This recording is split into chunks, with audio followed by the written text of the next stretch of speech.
Hi, and welcome to Dipping In Out with Lucy, the podcast that opens up the discussion around domestic abuse. I will first of all say apologies for the voice, but as it is DA Awareness Month, lots and lots of talking going on. So I'm very, very fortunate today to be sitting down with Dr. Nadine Macaluso. Many people will know Dr. Nadine from her work, but for those who don't, she's a psychotherapist and expert in narcissistic abuse, trauma bonding, and she's the author of Run Like Hell. So from the UK, good afternoon, Dr. Nadine. Oh, thank you so much for having me. I'm very excited Oh, for our conversation.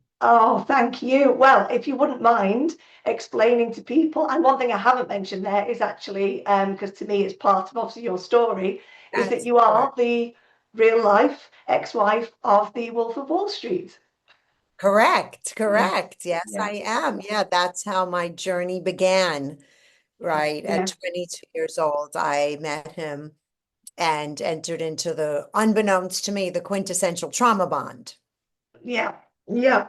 And if you wouldn't mind explaining, because I know many people who listen to the podcast do understand a lot around domestic abuse, but there are always new listeners who don't always know the nuances. So, in terms of Sure. trauma bonding, would you be happy to explain a little bit more about what it is, how it all begins? Yeah, sure. So a trauma bond is a toxic, dysfunctional relationship between two emotionally attached people. Right. You're not going to have it with your barrister at Starbucks, right? You have to Yeah, be emotionally attached to the person. And what makes it toxic and dysfunctional is that one of the partners wants power and control over their lover, yeah, yeah. right? And so that's not the way love should be, No, clearly. But no. that's that's what happens is one of the partners wants to control their partner. And so for a trauma bond to exist, there has to be two conditions. There has to be a power imbalance. And what does that mean, right? So one of the partners has power over the other one. Yeah, And and how do they get that power? Simply because you love somebody, right? They can yeah, influence you. Also, if they have more resources on you, more than you, but that you depend on those resources, right? It's not just that they have more resources, but it's that you depend on them. Or as I experienced, my ex was very dominating, intimidating, and threatening towards me. So he had power over me because I feared him. So yeah, that's the first condition, right? So the partner wants power and control. There has to be a power imbalance. And what happens in the relationship, there's a behavioral pattern called intermittent reinforcement. yeah. And that's a long, crazy word, two words. What does it mean, right? It means that 70% of the time, the partner is cruel, controlling, abusive, and betraying. And 20% or 30% of the time, the partner is kind, generous, and nice.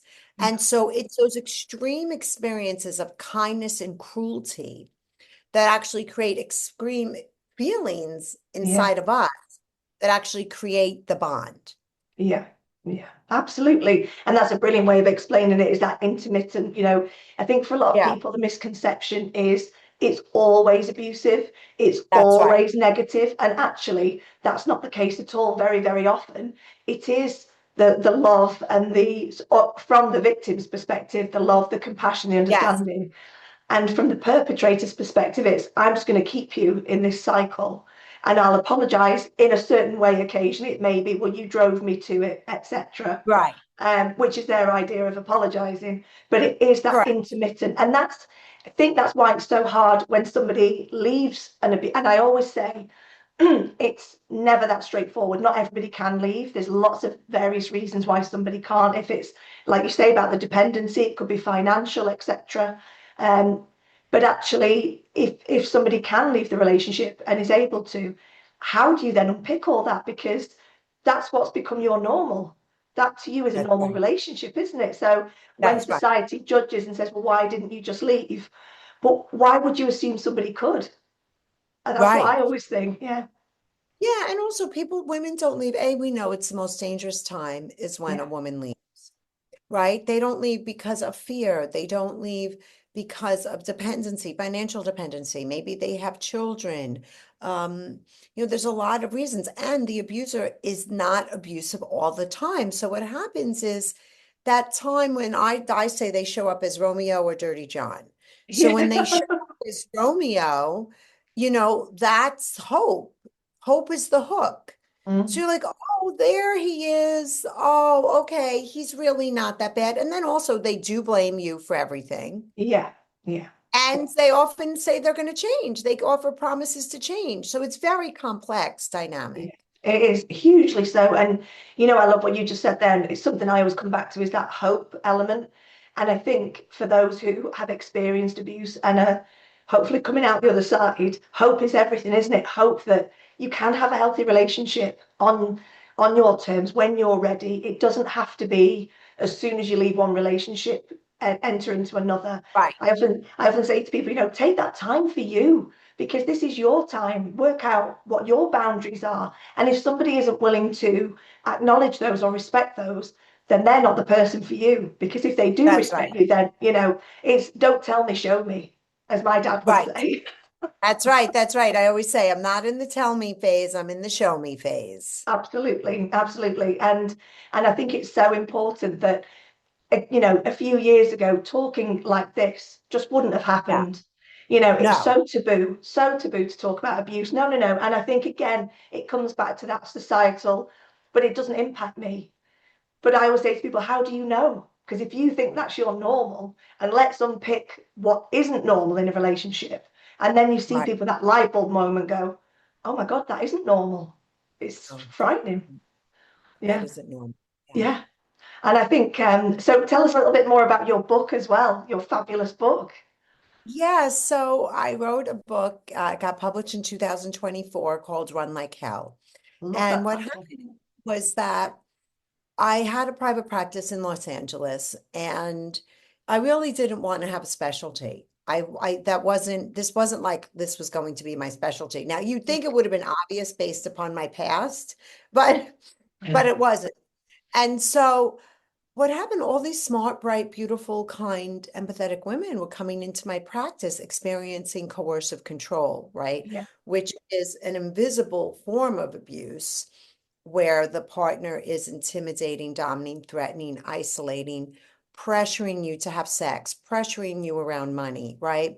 yeah, And we used to think of violence as a physical, like domestic violence as a physical incident model, yeah, single physical incident, but coercive control is a huge piece of it. yeah. So I saw all these women experiencing coercive control, betrayal, abuse, and I said, what's happening? Are we in the 1950s?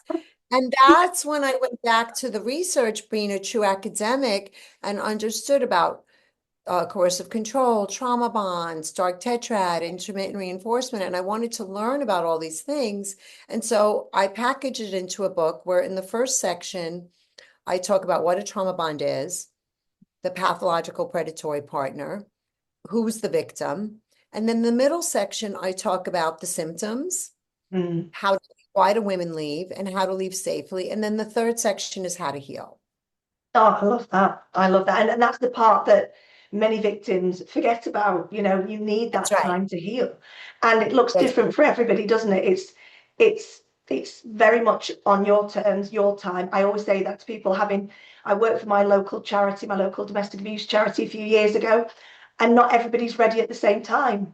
We can't that's rush that, can we? It's very much, some people might say, I'll come for support. Actually, do you know what? It's too soon. And then they may come back a year later, maybe six that's right. months but it has to be. And I think, unfortunately, the world wants to believe there's some kind of magic pill and we'll all be fine and just, get on with it now. You've left. Surely your life's better Oh, now. there's a lot Yeah, of healing. Yeah, yeah, yeah. And on yeah, average, we know it takes a woman 4 to 7 attempts to leave. yeah, yeah, 100%. Yeah. And I think, along with that, again, with that idea around, I always say, when people say, why don't they just leave? If somebody does leave, then it turns into the post-separation abuse of, well, you've left now, That's, everything should be okay. But again, and oh, yes. I don't know what it's like in the US, but over here, there's a real, unfortunately, strong sense of victim blaming. Every Oh, media, that's the whole reason I wrote my book. You the have whole, learned yeah, helplessness, you're codependent, you're a love addict. yeah, And it's like, no, I was not responsible for my ex's drug addiction and rage and yes, need yeah, to control. exactly. Yeah, I was not responsible for that. And no. to make the victim responsible for that, and the victim goes into this relationship just wanting to love. That's all it is. And it's so the beauty of what you talk about and how you talk about it is that simple. It's such a Mhm. complex subject, but yet the simplicity of it is we all want to be loved. We're human beings, and I often, say I do an article column for a magazine over here, and I talk about, it's the human aspect. We're all human beings. You can call someone a victim, you can call them a survivor, but they're just labels. Essentially, they're a Right. human being who have every right to be loved. And okay, they pick somebody to love who didn't love them back because they don't know how to love, That's and right. that's the difficulty. So it's, I'm really passionate about changing that narrative around that victim blaming. And you only have to Very look at important. them. Yeah, you have to look at the media and how they portray stories. And well, don't you think that they should have known what were they supposed to Right. know? And, Yeah, and this predatory pathological person presents charming. yeah, oh They everything usually you want, yeah, right? Or yeah, you think that you want. And so they wear a mask in the beginning. They yeah, don't come in cursing you out and being controlling. They come in charming, magnanimous. You're my soulmate. What can I do for you? They're yeah, generous, they're kind, they're helpful, they yeah. can feign empathy. Then over time, the mask falls and they become Dirty John. Yeah, they do exactly, and it's that. I did an episode a while ago with my old boss from the charity. We talked about it's that drip drip effect. If people could understand that very slow dripping of a tap, and it goes on and on and on, and it builds. But Right. when you get to that point where it's built to such an extent, you're in that trauma bond. You're there. Yeah. And if you think about coercive control, it's invisible to the other Yeah, world, right? To the outside world, what I named, right? Threatening, domination, yeah, isolation, intimidating, micromanagement, constant surveillance or demeaning you or undermining you. Those behaviors are invisible to the outside world. So we call them yeah, invisible chains. And so the victim also starts to feel crazy because she's like, is this really abuse? Am I yeah, really being but I yeah. know it doesn't feel right. I know for me, when I was in my trauma bond and nobody was talking about any of this. So No, I, no, I mean, I was so in the woods with this. But inside, I was just like, something's not right. yeah, This yeah, isn't how love is supposed to be. I know it's not supposed to be perfect. no. This is not what I signed up for. That should be put on a t-shirt. Yes. I did not sign up for this. And I think, again, you just hit the nail on the head there. It's so important for people to understand that process of it. And they are very charming. Charming is disarming. We know all these, and usually they're somebody who is in a position of power and authority within their workplace. People are Yes. shocked when I'll say, well, a judge can be an abuser, a teacher Oh, can be an abuser. 150%. Yeah. Well, if you think about it, the people that are abusers, most of them are obsessed with power and control. So Mm, look at all the careers where you have power and control.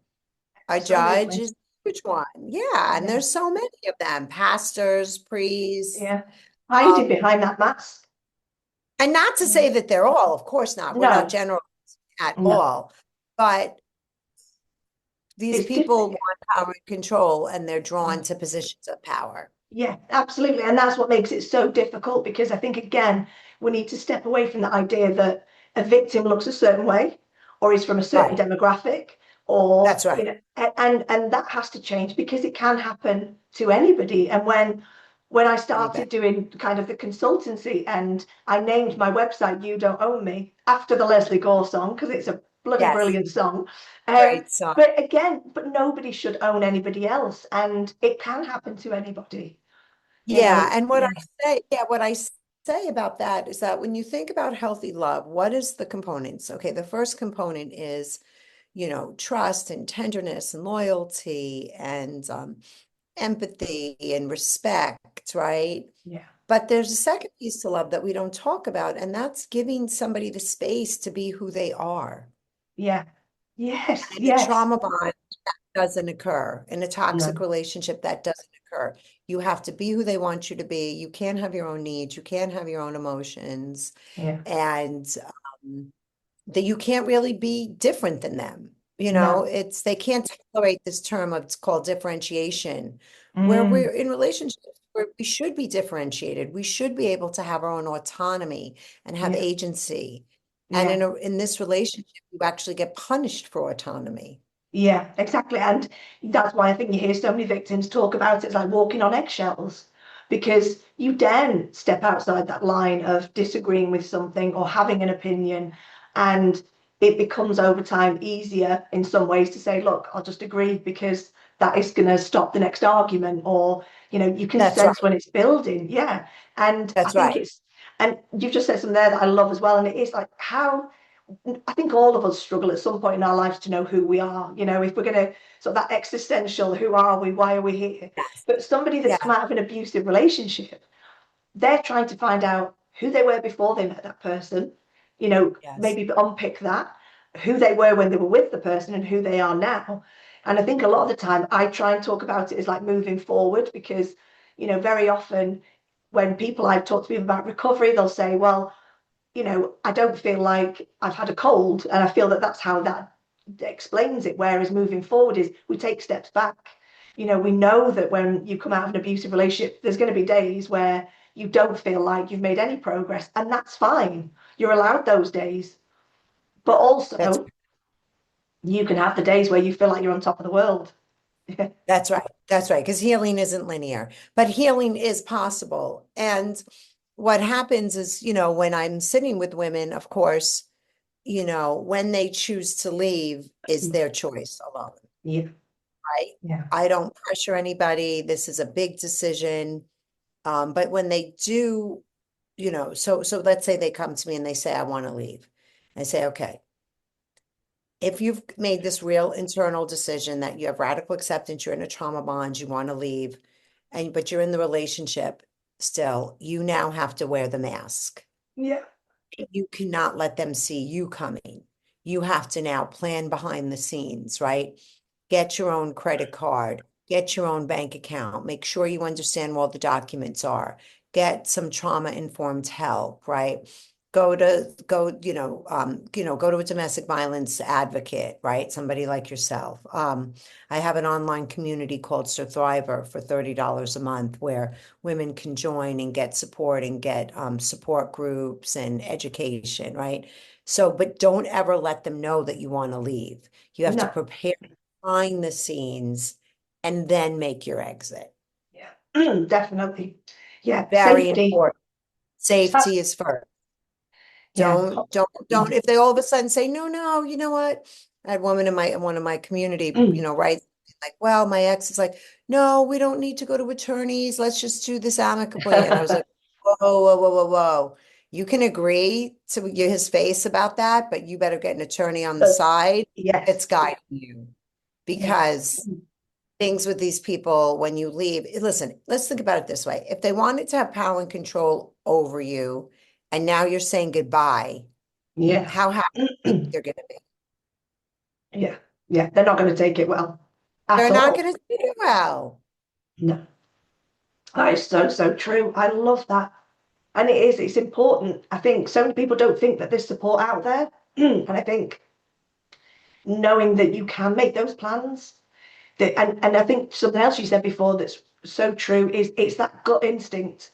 Yeah, I've said to people in the past, especially those with children with a perpetrator, if you are planning on leaving, if you are maybe looking at what your next step is. If it's things like the children's passports, hand them to somebody you trust, maybe your parents, maybe that's somebody right. outside of the situation, because you don't know what that person's capable of.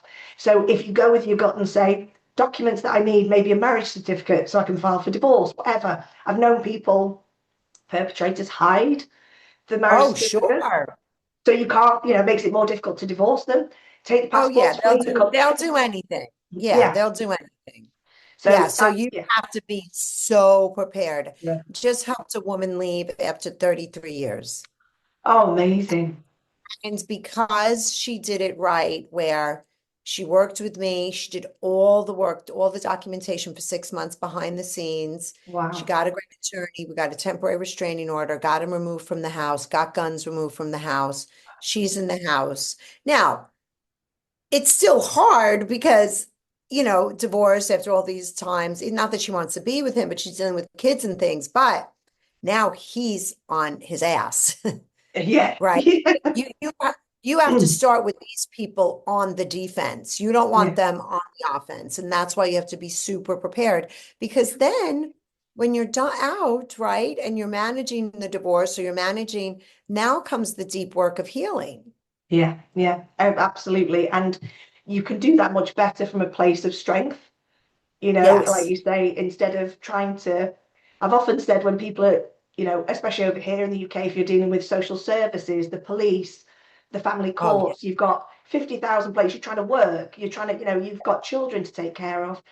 And in all That's of right. that, whenever I talk to organisations, I'll always say to the staff, but you have to take time for you. It is that put your own oxygen mask on. You're not being Yes. selfish. You're not being, Right. up your own bum and thinking you're wonderful. Actually, you're doing the right thing so you then can tackle whatever's coming next. That's right. Yeah. Yeah. Because I think it's so difficult with, post separation abuse over here is only really just starting to be understood now.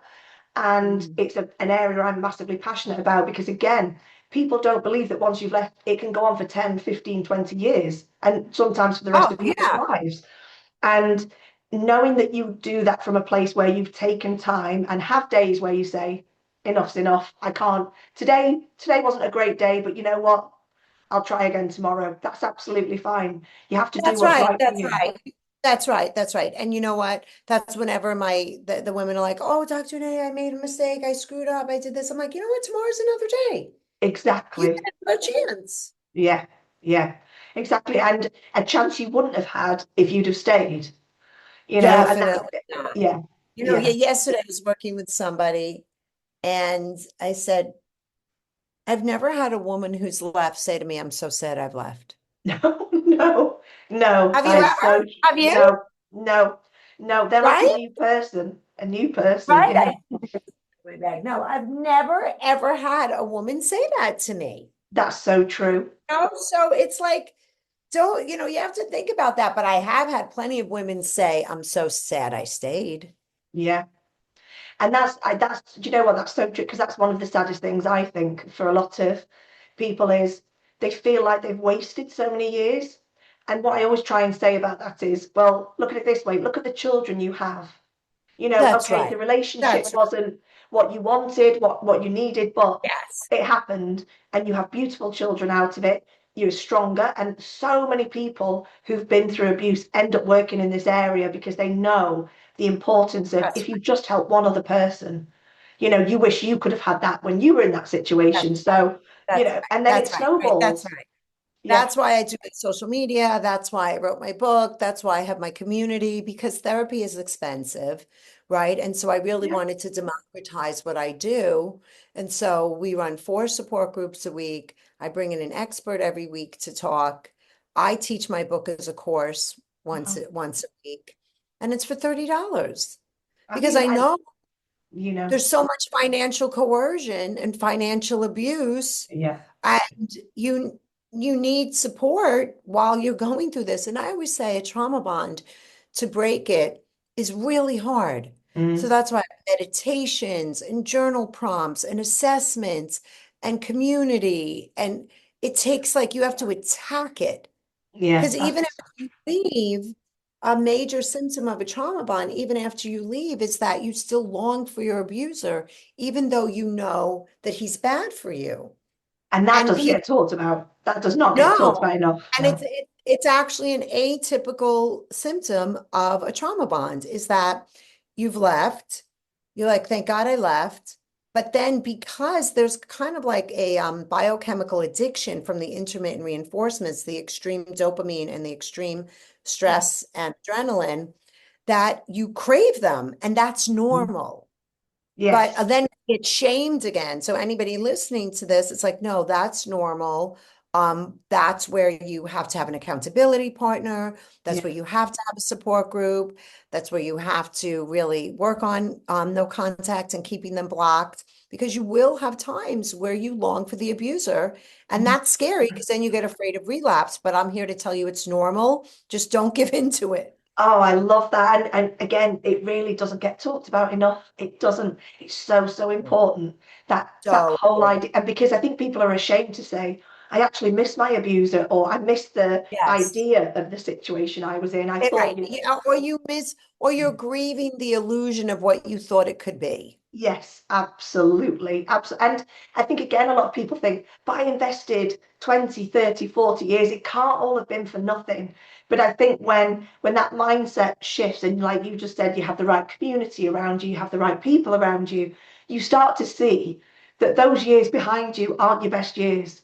They're the ones Right. that are staring you ahead of you, going, you know what, these are the best years of your life. This That's is right. where you're going to flourish and shine and do amazing That's right. things that you That's couldn't right. have done if you were in that relationship any longer. Yeah. Correct. It's so, Correct. oh, I love that because I do think it's something that doesn't, and I think people who are listening, and I get lovely comments from people saying, I love the way it's just the way you talk with people and the way the people come on and discuss things in a way that is so normal. Because, like you say, you go and see a therapist. Some of us will put walls up. We won't tell them everything. We're not quite sure. You've got to build that rapport. Whereas something Of like this, course. where it could be 2 o'clock in the morning, you're lying in bed going, I'm really having a panic attack here. I'm worrying, I'm stressing, I'm overthinking. Did I do the right thing? And listening to something where somebody's voice, as lovely as yours, is saying, I'm here to tell you it's normal. That's what Yeah. people need. Massively It's so. Yeah. Yeah, and people and then the real work is, when you leave the trauma bond, because we've been so obsessed with the pathological partner, now the time is turn the mirror back on you. Who are Yeah. you? What Yes. do you what are your attachment patterns? What are your personality traits? How did your developmental trauma wire you, right? Yeah. And it's really can be trauma bonds, I always say, crack us open, and the brain and body are willing to grow from threat because it's so painful, right? So we're like more open to change. Yeah. And so when we're open to, when we're cracked open because of the pain, we're like, it's a good time to start to do the real deep work of personal growth. Yeah. Yeah. And it is that. It's exactly that. And I think, in terms of growth, unfortunately, again, it comes back to how society and how the media view things and in films and all the rest of it. Growth has to be this thing that's so perfect, and it's not. It's messy, Oh, it's difficult, there's the good, there's the bad, there's the ugly, and all of it. And sometimes it's things we have to admit to ourselves that we don't necessarily want to admit to ourselves, but we that's have right. to be able But to we have, then move but we forward. have And to. Right. yeah, and hopefully, for a lot. One thing I was going to say as well, I just thought about then was when I talk to organisations, I try and do like a myth busting around kind of ideas that society has. So, for example, drugs and alcohol, that makes someone abusive. And I'll say, well, no, it doesn't make them abusive. It will exacerbate any situation you're in. Yeah. Alcohol, drugs are going to elevate things to a whole other level. Yeah. But it But doesn't actually, make it, doesn't that's make an no, abuse. No, no, no, that's it not doesn't what makes make someone abusive. No, no, I Yeah. mean, and there are billions of things that make them an abuser, but at the end of the day, it doesn't really matter what makes them abusive Yeah. because, they feel entitled, they feel superior, and usually they lack a moral right? They lack a moral compass, Oh, they feel entitled, they feel superior. yeah. They usually can have a cluster B personality disorder like antisocial, narcissism, or Mm, borderline. They can have a compulsive process disorder, such as sex as gambling. They're yeah. usually impulsive. They can have substance abuse and they can have a mood disorder. Yeah. And they can have sadism. They can have Yeah. psychopathy. There's something called the dark tetrad.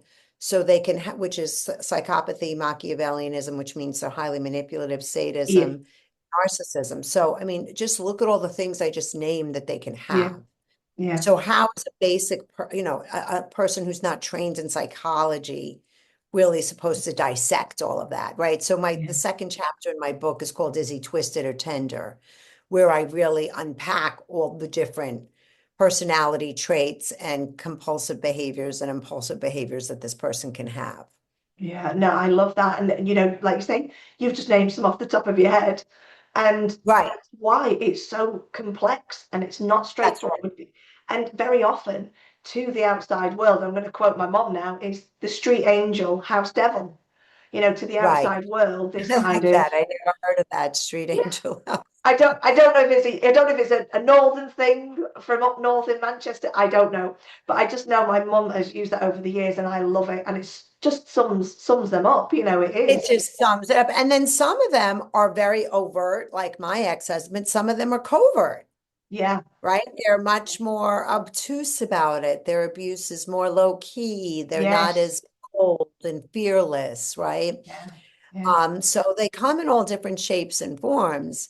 But at the end of the day, they're predatory, pathological people. yeah, And absolutely. yeah, and I call them pathological because pathological means mentally unwell. And what I say, this person will use, harm, exploit, and betray you and anyone to get their needs met for money, power, pleasure, and status. And to Yeah, me, anybody who would do that is mentally unwell. yeah, absolutely. Because to anybody else, they'd just be like, "Why?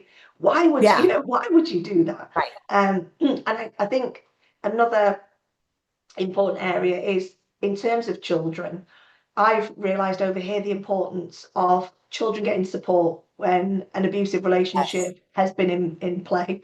Um, and the difference with children who get support, that emotional intelligence that they learn, it's just phenomenal. It's right. phenomenal. Yeah, no, because children get trauma bonded to the Yeah. predatory partner as well. Mm. Yeah. And I've said previously, and again, sometimes it's not a very popular opinion when I'm talking to organisations, is that um, a child will love both parents, regardless of whether they're an abuser or not. A child, all they want is love, and all they want to receive is love.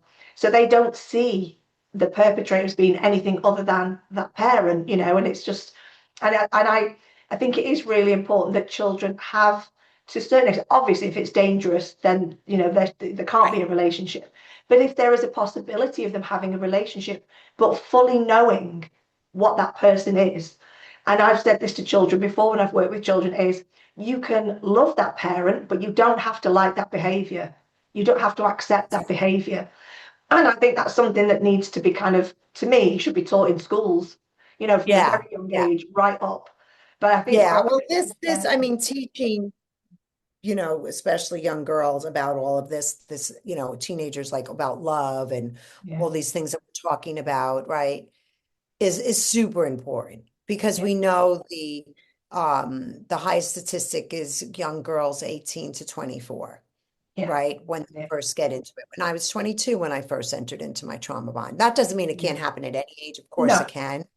But that's when they're the most gullible, of course, the most naive.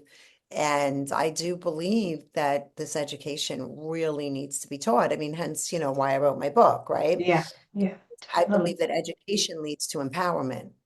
Yeah, yeah. And if we aren't making sure that everybody's educated, then we can't complain when people don't know what it's all about and don't understand it. And I That's don't right. know if you experience this, but again, I know a lot of victims and survivors feel that their family and friends don't understand, or I Oh, do a lot. yeah, I talk so much about language. So with family and friends, I will say, just think about the language you're using when you're talking to somebody that's within your group that is either a friend or a family member experiencing abuse. Saying things like, "I could have seen them coming a mile off," is so unhelpful. That doesn't help that's right. anyone. All you're doing is No, no, reinforcing that victim blame. because you couldn't have. You couldn't have. No. And it's another reason why I started my community is because the woman will be like, okay, this is everybody gets it. Yeah. Everybody gets it when I go back to my trauma bond. Nobody judges me. Yeah. Everybody gets it when I long for them, or everybody gets it, just when I'm explaining what I went through and because the victim feels so much shame. Yeah. And the perpetrator blames us for everything anyway, like that's even possible. But they do. So the self-blame and shame that the victim feels already is crippling. Yeah. Right. Yeah. So and unfortunately, well-meaning individuals unfortunately add to it. Yeah, yeah, they do. And this is why I think we're getting into I mean, over here in the UK, we've just had the announcement of the presumption of contact being removed or repealed. So in law, it had been that both parents had a right to contact with the child, regardless of whether abuse was alleged, etc. And it's going to take a long time to filter down, but it is a massive step in the right direction of saying, actually, just because somebody is biologically related to that child does not mean that they have a right to, because you're not only traumatizing the child, you're traumatizing the victim parent that is trying to move Yeah. forward with So their that life. law just changed there? So it just was announced yesterday. It's going to be go through Parliament, but they've announced that they're repealing the presumption of contact. Oh, that's wonderful So news. it's a definite step in the right direction. And the lady that's been heavily involved campaigning, she's a lovely lady called Claire Throssell. She's an MBE over here. And she's going to come on the podcast. And just again, it's that if we're not saying that every parent is an abuser, Of but if children course. are being put at risk, and the idea is it's in the children's best interest to have contact with both parents. That's true if both parents are safe parents, That's right. If Yeah, safe parents. yeah, Yeah. No, it's because listen, I mean, we know that elderly people and children are the most vulnerable, helpless people, yeah, right? And yeah, so if you can't even stand up to the abuser, how on earth is a child going to? yeah, absolutely, I mean, absolutely. come on. Yeah. Yeah, because So there's the power imbalance, right? yeah, yeah, exactly. And that fear, living, if you've lived and that learned behavior for maybe your entire life as a child is don't rock the boat, don't cause any problems. And then they grow up into adults who then potentially think, well, this is normal, so that relationship seems normal, and pick kind of future abusive relationships. And that's where I think if society truly understood the absolute scope of this, they would be Yes, horrified. Yeah, yeah. I know. Well, that's why we're having this conversation, aren't we? I love it. And so what is next for Dr. Nadine? What are you up to next? So Lots. really, what's next for me is just to grow this community. I Yeah, started it in February. I didn't really know how amazing it would be. It's called the Surthriver community. And so I just want to grow it because I just want to give support and validation and education to more and more women. yeah, And so it keeps me quite busy between my private practice, my social media, and that, and doing podcasts. yeah. Tonight I'm actually getting an award, so that's exciting. Oh, well done. Getting, yeah, I'm getting, it's called the Making a Difference Award. Oh, And wow. so I'm going to a theater tonight. Colby Calais and Sean Colvin are going to be performing, and I'm getting an award. So that's exciting. Oh, And mate. really just keep doing, more of what I'm doing and seeing what emerges and trying to make real change at a grassroots level. Yeah, and you are definitely making change. And I think what you are doing, and what I love is, when I approached you to say, would you come on the podcast? I'm thinking it's little old me over in the UK, not well known in any way, shape, or form, but doing this to help, and I do get lovely Yeah, people saying, I do feel the help. I can see it's making a difference. yeah, And yeah, professionals using it as a resource to be able to explain sure. to their staff. Fantastic. And when you said you come on, I just thought, I don't know, you probably say over there, she's a class act. She's a class act. She's like, come on. I was going, no, no, she's not going to come on. Oh, okay. So I'm so Yeah, unbelievably grateful to you because yeah. I do This is appreciate. Oh, well, thank you for having me. And it's my life's mission, and I just feel like this is how we do it, it's one conversation at a time. And then Yeah. if this conversation hits two people, Yes. right? Yeah. And then they Yeah. tell that this is how we have to do it. And we're all in Yeah. this together. So thank you so much for having me. Oh, you're an absolute gem, and thank you so much for joining me today. Thank And you. I was born in England. I was born in England. One thing I meant to blooming mention, I was too busy getting involved in our conversation, Yeah, but I was born in England. So how could I say no? how could you? I'm so well. If you're ever over here, we have to get together. We've never shot, but Okay. All we'll have to right. get Thank you together. so Oh, much. Dr. Nadine, thank you so much. Where